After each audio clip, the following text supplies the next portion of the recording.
Franz Ferdinand's car passed the second gang member, but he couldn't get his grenade out of his pocket in time, and the royal party drove on. The third one managed to throw his grenade, but it bounced off the roof of the Archduke's vehicle and blew up the car behind. Two more of these incompetent killers lost their nerve and ran away. The last member of the gang, 19-year-old Gavrilo Princip, was really upset that their mission had failed, so he went off to a nearby cafe for a nice cup of coffee. But just as he was biting into his cinnamon and apple pastry— we don't actually know that Gavrilo had a cinnamon and apple pastry, but it makes the whole scene a bit more dramatic, doesn't it?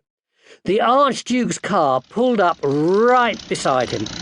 Gavrilo jumped out of his seat, fired his gun at the Archduke and his wife, and shot them dead.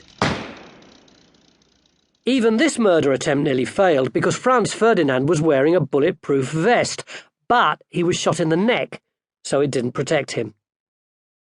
Even though Franz Ferdinand's murder was horrific, who would have thought it would lead to the death of millions of people? What happened next? The leaders of the Austro-Hungarian Empire were furious that some pipsqueak Serbian had bumped off the heir to their throne, so they declared war on Serbia. But it didn't stop there. Austria-Hungary was friends with the Germans, so Germany joined in. Germany was friends with the Turks, so Turkey joined in. On the other side, Serbia was friends with the Russians, so Russia joined in. Russia was friends with the French, so France joined in. And France was friends with the British, so Britain joined in. Pretty soon, the assassination at Sarajevo had turned into one almighty punch-up involving all the major superpowers of the time. On one side were the Central Powers, including Austria-Hungary, Germany and Turkey. On the other were the Allies, including Britain, Russia and France. The best of friends. The war was a huge surprise. Nobody could believe that so many European countries were fighting each other, particularly as most kings and queens were part of the same big family. This was all down to Queen Victoria of Britain, her 9 children and her 40 grandchildren, who, like posh people everywhere, wanted to marry people as posh as they were, which meant other kings, queens, princes and princesses. About half the crowned heads of Europe were cousins, second cousins and third cousins once removed. They held family parties, sent each other Christmas cards, and appeared to be the best of friends.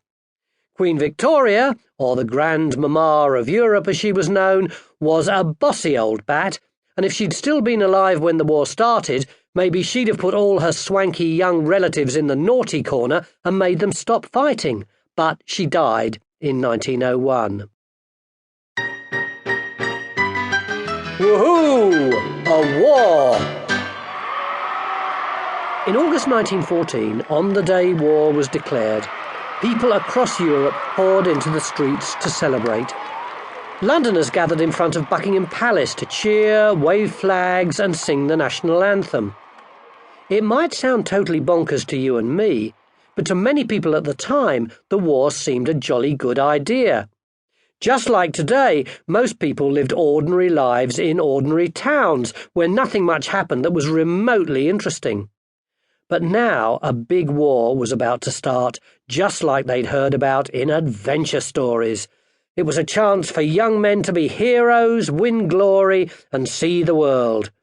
Best of all, they'd get to teach those jumped-up Johnny foreigners a lesson they'd never forget. Hurrah! Of course, nobody considered for a moment that they might die, or that the Johnny foreigners might turn out to be rather good at fighting. They also didn't expect the war to last long. Most people thought they'd be back home in time to put up the Christmas decorations, but they were seriously wrong. The worst of enemies. Wilhelm II was the Emperor or Kaiser of Germany. He was one of